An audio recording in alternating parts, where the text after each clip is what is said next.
Welcome inside another edition of Celtics Roundtable on CLNS Media. CLNS Media, the leading online provider of audio, video coverage of the Boston Celtics. Evan Valenti alongside Matt Ignal coming at you here on a Thursday, the day after Isaiah releases his message to Boston and to the world, essentially, in the Players Tribune, which was a tough read for pretty much everybody involved. Matt, did you cry? Maybe a little bit. I'll go there. Isaiah Thomas clearly still cares. If you cried, it's cool. It's okay. It's cool to cry. Well, on our first take, I called you sensitive, so I guess we're even now. It's cool to see that Isaiah Thomas still cares deeply about the city and about the fan base. We knew that already, of course, though. Right, but I think it's good that we hear from Isaiah as like part of the healing process for Celtics fans to kind of finally open the next chapter to Kyrie Irving, who's a very exciting player. I feel like some people out there, Celtics fans, are a little just still in shock and in awe over the fact that their favorite player was just traded for somebody that they have been rivaling the past couple of years. I think it's very important because Kyrie is an excellent player. Don't get lost in any of that. I'm still shocked over the Fultz trade. So over the what trade? The Fultz trade. Yeah, right. Yeah, I had to put this on top of that. I remember that the day after you were a mess, dude. It was like I couldn't.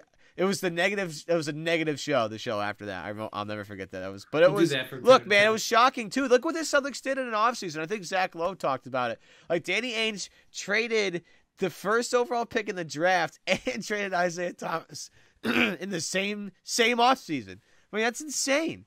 No team has ever traded the number one pick ever, and Danny did that and traded the star player in the same offseason. It's been a wild time. Hey, it's been fun. It's given us material, plenty of material throughout the summer. It's kept us going. Yeah, it's been nice if you're the host of a Celtics podcast for sure. But like I said, I think it's important that we hear from Isaiah just because, as fans, we just want to let him know. Like I don't speak for all fans, but I saw a ton of Isaiah Thomas, I miss you, love you, good luck, whatever, from fans all over the place. It's just important to hear that Isaiah kind of heard that. Again, it's part of the healing process, letting Celtics fans move on to the Kyrie era. But to hear from him, just to be like, yeah, it stinks. My kids are feeling kind of mixed feelings about it. I'm still kind of mixed feelings about it, but I understand where Danny's coming from. It was just good to hear all that, closed out. Yeah, and I thought it was really interesting, just the how he describes the conversation between he and Danny Ainge. That was sort of a little bit of chit chat. And then Danny just kind of dropped the bomb. Yeah. And Isaiah just wanted to get off the phone as soon as possible afterwards. Yeah, I don't blame him. But it's interesting in that article he goes to say and everybody highlighted this in ESPN articles and SportsCenter and you saw all over the place. It was he still thinks that Cleveland's the best team in the East and real shocker he said that. But what that just tells me is if Isaiah does hit the floor and is 100% healthy or 95% healthy or 90%, Isaiah's going to be so motivated to just kick the crap out of everybody. I think it's going to be a fun I hope Isaiah comes back just because I think Isaiah's already he had this huge boulder on his shoulder in terms of a chip on his shoulder. It's just going to be huge. It's I can't wait to see what he does with that as fuel. He's going to just destroy it. Russell Westbrook, but 5'7". Yeah, I mean, if he comes back from his injury 100% healthy, there was also a little bit of a tidbit today. Tom Haberstroh on ESPN came out with a piece on Isaiah Thomas's health, where he talked a little bit about when Isaiah Thomas actually got hurt, and there was some speculation that in December a groin strain he suffered was actually misdiagnosed, and that was actually the start of what became that labral tear. It's actually pretty common to misdiagnose the groin strain as a labral tear, apparently. It puts the Kyrie Irving trade, I guess, it gives us a little bit more context and a little bit more of understanding into the Celtics' reasoning, because everybody at first kind of thought it was an overpay. But now I think there is plenty of reason to worry about Isaiah's long-term health in this league. Although, Isaiah has said that doctors have told him that there's really not going to be any long-term situation with him. I'm not sure if the Celtics necessarily share that opinion. Yeah, that article was really good. I thought it was really well done and well laid out.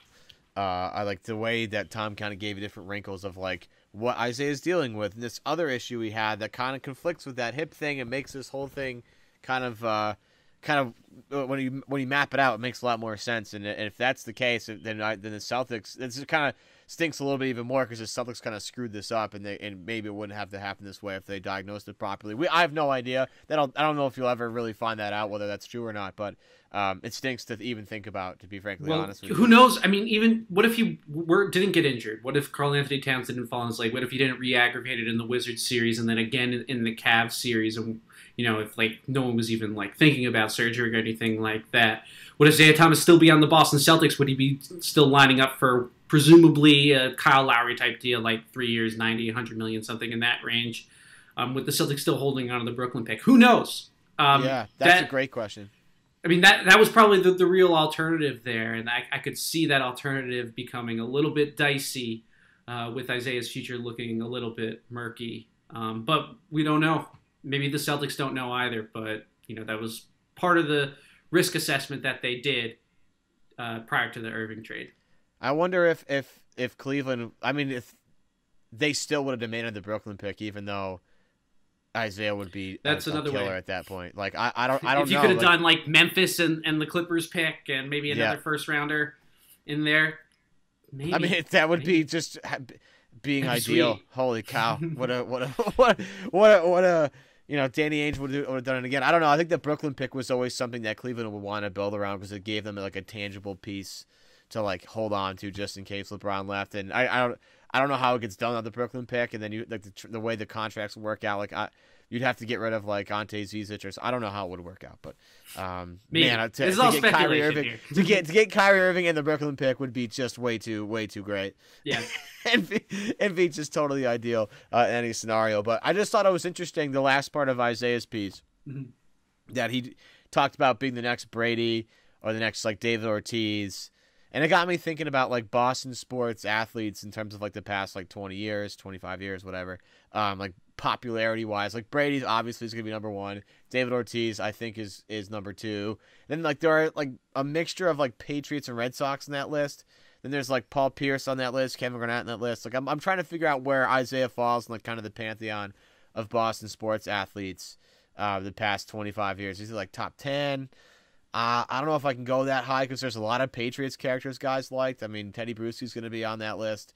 Vince Wilfork's going to be on that list. Maybe like Troy Brown on that list. Ty Law's on that list. You look at the Red Sox. Pedro Martinez is going to be on that list. Like whatever you think about Manny Ramirez, probably on that list. PD's on that list. Like there's so many. It's a title town, right? It is. And it's hard. Isaiah Thomas didn't win a title in Boston, and that sucks.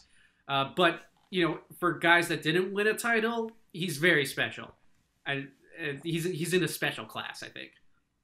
Yeah, and I think he knows that too, which is going to be nice when he comes back. He'll get like a great video. I'm sure like the Celtics PR team, Brian Olive, do a really great job putting some like video tribute together at some point. But I don't know when that's going to come though. Would that come on the Cavs, or is that something for later on the road? I'm not totally sure.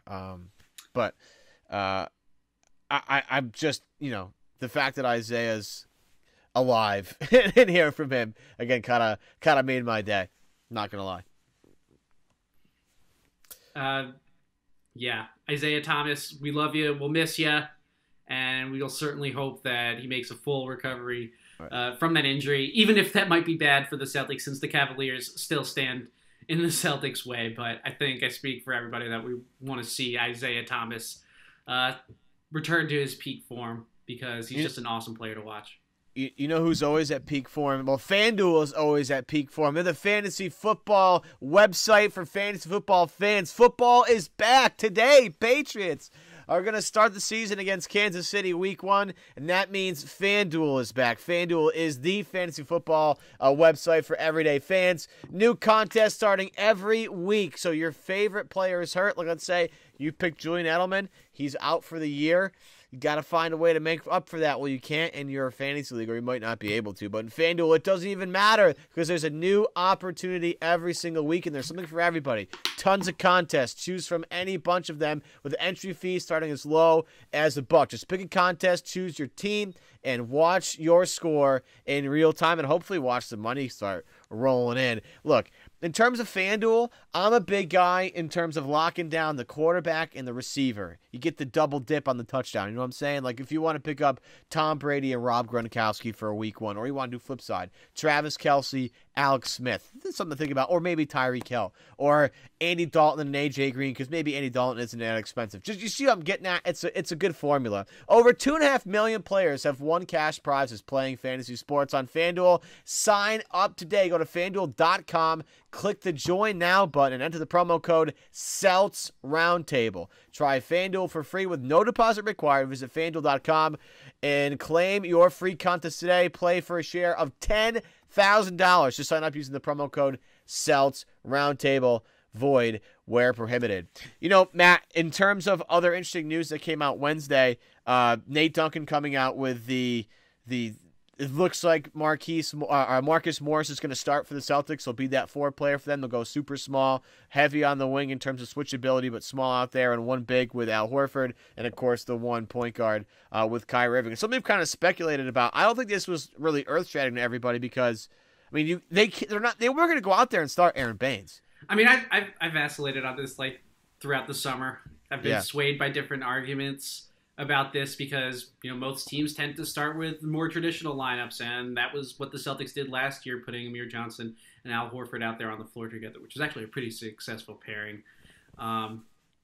So, you know, but that has been the typical way that things have been done. Al Horford's, we've heard, has preferred this, that he wanted to start at the 4, but it should have been a revelation to everybody that the Celtics are best going small. They did it far more frequently in the playoffs than they did in the regular season, and it just created a ton of mismatches. I mean, the Celtics aren't going to be great at defense anyway, so you might as well put as many points up on the board as you can, and the Celtics are going to be able to do that playing Al Horford at the 5. So I think this is something that most fans definitely want to see, and you know, as long as the Celtics roster is okay with it, full steam ahead. Yeah, I know it's been like everybody wants to know the starting lineup, and I love that people that are obsessed with who's going to start the game when it really doesn't matter. It's who closes the game that really matters. Starting is just a title, and I think we've all kind of tried to figure out what the Celtics iteration of that's going to be. You know, whether Marcus Smart's going to be a part of that or not. You know, it's going to be hard to kind of fathom not having Marcus Smart on the floor. Then that's that less time for Jalen. I think that's a more interesting question than like who starts for the Celtics, because I you know, Aaron Baines averages like 15 minutes a game. It's not like he's going to go out there and start for them, and if he's going to, it's not going to be for a long time. They're going to pull him quick and bring somebody else in. So why not just start with that? Why wait? You know, why wait the 3 or 4 or whatever how many minutes you can put Aaron Baines in there for? Just start with that group and just make that your identity. You go small all the time. I just never thought that was the closing lineup. I think is far more interesting. Yeah, but I mean, it matters. You know, the entire game matters, and you know, the Celtics are probably going to be throughout most of the season in a dogfight for playoff positioning. So you know, it could come down to one game. You want to maximize your chance to get home court advantage for as long as you can throughout the playoffs. And I think, you know, starting Al Horford is part of that, even if it's a small part, like you say. But ultimately, the Celtics are going to have to hope that Al Horford plays at least 70 games this season, because it could get a little bit ugly at that center spot if Al Horford is injured. The depth could use to be a little bit better there. They might actually miss Ante Zizic quite a bit. The big depth is a huge concern, but thank God they have, you know, combat muscles all over the place. Well, like I said, Shemi Ojale, he could get some minutes at center. Marcus Smart, I wouldn't be shocked. If Al Horford misses a bunch of time, I would not be shocked to see Marcus Smart get some time at those center minutes. I know it sounds crazy. I'm all about it, man. Let's do it. I love my favorite thing is when Smart boxes out 7-footers. Like, that's my favorite. When he's the best play of his career might have been that rebound against Timothy Mozgov, which led to that Bradley corner 3 to win the game. You know what I'm talking about? Yeah, I do like that one.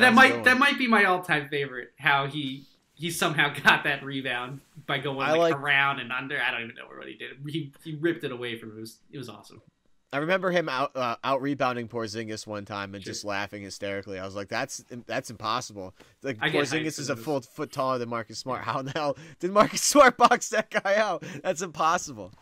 Well, speaking of Marcus Smart, right? We heard that he's lost 20 pounds and is now down to 219 pounds.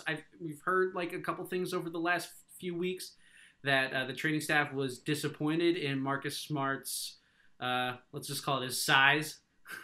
I mean, we could say conditioning, but I don't know if that was ever like truly the issue. But anyway, he's down to 219 pounds. That's actually skinnier than I think his Oklahoma State days. So Smart says he's more explosive right now. I know he can jump off 2 feet. Maybe he can now jump off 1. Oh, that's tough. I have never seen him really. Well, no, he can jump off 1. He's dunked before like that. No, he's had a couple, but he's got no lift to it.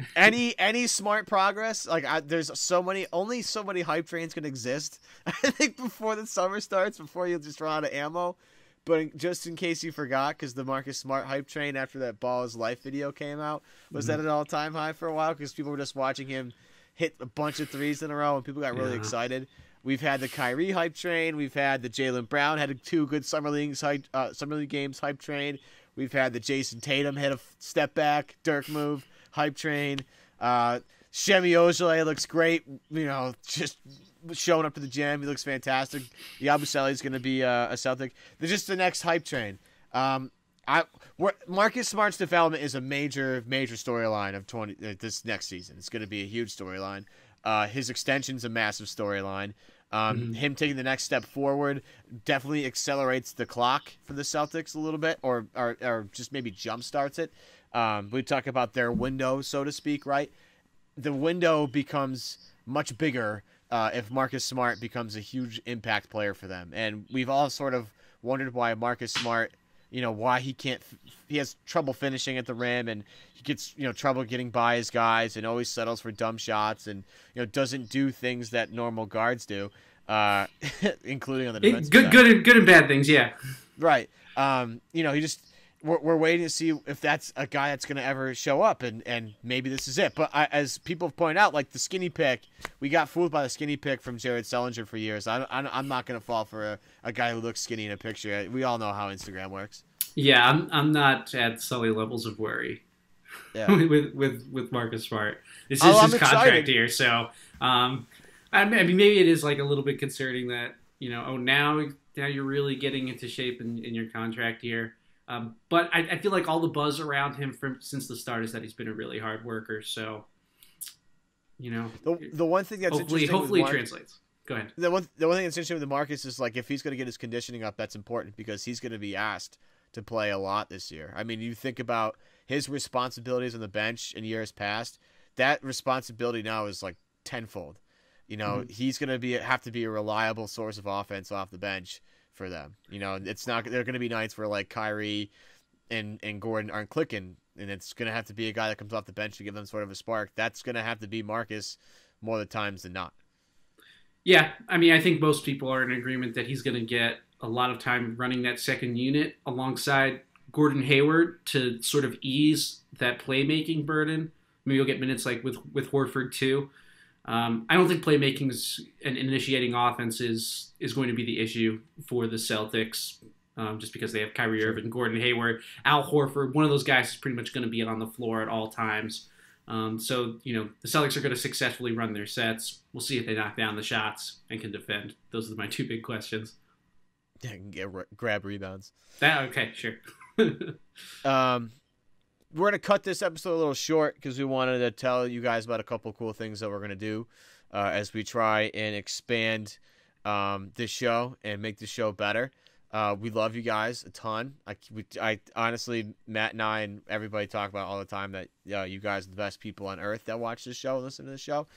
So we're trying to make it better as much as we possibly can. So Matt has some really cool ideas that we want to share with you guys that we're going to be implementing the next couple of weeks to get you guys used to the idea.